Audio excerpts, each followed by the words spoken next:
Hi, my name is Amatist and welcome to a new video of the Matryoshka system.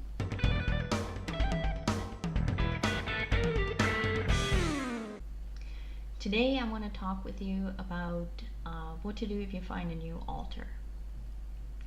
A lot of people with DID get scared when they find out that there might be a new alter, like when you first pick up the signs, maybe you find a note or you see things in places where you didn't left them, or stuff is disappearing, or you see Facebook posts that you didn't wrote, or anything like that.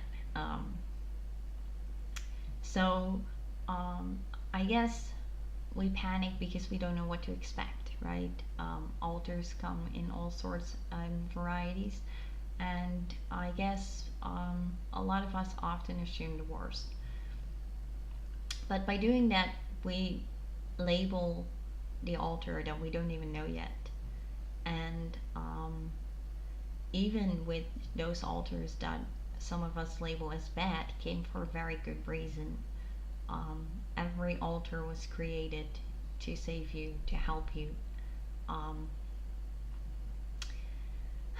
Even those created on purpose by other people, if you have dealt with that, are there for a good reason. They cooperated so you would live. Yeah, if that makes any sense. I don't want to go too much in detail. Anyway, so if you find a new alter, my advice is to welcome them openly, warmly, and to take it easy, to take it slow with them. Don't interrogate them right away. Just make them feel welcome and at home. Tell them they are in a safe place now, that your door is always open if they need something, that you all want to be there for this person. And maybe if you do find out some things about this alter, you can introduce them to parts that they could befriend, or that they would have a good match with. So yeah. If communication is difficult, I highly suggest writing. When you write, you use a subconscious skill. Not you obviously think about what you write, but the skill of writing, and for most of us typing these days as well, is a skill we use with muscle memory, which is connected to your subconscious. And you only have one subconscious, so all your alters are linked to the subconscious. Hence, when you write or type, it's a lot easier to tap into the deeper parts of yourself that are more hidden away, and it's easier to reach them. Verbal communication often can be either very slow, very hectic, or aggressive, and when you write down, you have some time to think about what you want to write, and you can scratch out the things that you wrote down and then later thought, okay, maybe I shouldn't say that. So it's a lot more respectful often, and you can ask the conversation to be respectful if that isn't the case necessarily. You can write an introduction of who you are, who your system is, who they can reach, how they can reach them. I know a girl who drew a map of her inside world inside her journal to just show the way of how to get to the safe person inside, which was really helpful for people in her system. So I wanted to share that tip, even though it's not mine and I can remember who did that. Yeah. So writing, you can also record videos for each other. You can make a YouTube channel where you can put all your videos on private so no one else can see it. But for a lot of people, seeing yourself back on camera in a different alternate state of mind, otherwise called an alter, can be very hard, complicated, and sometimes even scary to see. So if that's not your thing, then please don't feel pressured into that. You can also download an app and record messages to each other, so you don't have to see, but you can hear each other. Yeah, so that's something you can try. You can do visualization. You can find a mediator inside that matches better with the person, with the new alter you're dealing with. So if they don't like you or you don't like them, maybe someone else in the system does have more of a connection with them or more empathy for them, and they can pair up and like be buddies and get up to date with what's going on in your system, how things work. Um, yeah, so that's like my advice. I've dealt with finding a lot of subsystems and alters over the years. In the beginning, I was really scared. Like every time I assumed the worst case scenario and I thought I was going to die within a week, but I didn't. I'm still here, and I have learned over the years that while when I invite them warmly, welcomely, we have a much better response. They often don't expect it as well because they might have been told that no one will believe they're real, or that no one will like them. Sometimes they're not even told that; they just think that about themselves. So when someone does warmly welcome them, yeah, it can be an instant icebreaker, I guess.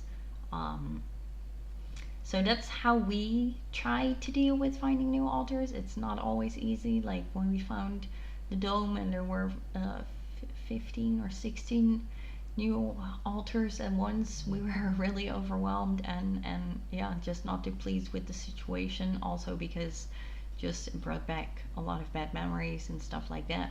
Um, but it's not the altar doing that, right? Like in most case scenarios, it is not the altar forcing back the memories upon the host or other people in the system. It's just your mind, your brain doing stuff. So I would try to not blame them personally. Um, if they are really stuck in the past and they can't believe it's right now 2017 or whatever year it is when you watch this video, then try to prove to them what year it is. You can show them the news, the newspaper, a letter with the current date. Show them as many things as you can so they know you're not like tricking them. Um, we had one altar once that said that our son was not her son, and we told her we'll take her for a DNA test. And the minute we said we'll take you for a DNA test, she was like, okay, I agree, I accept. Um, Biologically, he is also my son, but I really can't take care of him. And we said, that's perfectly fine. We don't expect you to take care of him. We have other people for that. And we're just glad that you can say that now, that you can be honest now, instead of saying something hurtful that he isn't your son. So yeah, we trick our alters a lot, I guess. Like last year, end of October, when it was really difficult time, we pretended it was summer. We turned on the heater, we bought strawberries and cream and ice cream, and we wore a summer dress, and we pretended it was summer. Basically, did it work? Kinda, until nighttime, because then the strawberries were gone and we didn't want to eat ice cream anymore, and then it was dark, so we couldn't like trick ourselves, because in the day it was, luckily it was a sunny day. um, so yeah, that's also a thing that we do, but be careful, don't like lie on purpose. And so I forgot something important, so I'm gonna edit this in somewhere in the middle of the video, I guess. There is a difference between finding a new altar and finding an altar that has always been there. Most altars get created when you are a child, I guess, and in trauma. But altars can also be created when you have grown up, also during trauma, or I personally, I think even when there is like a really lack of need for a certain role within your system. Um, so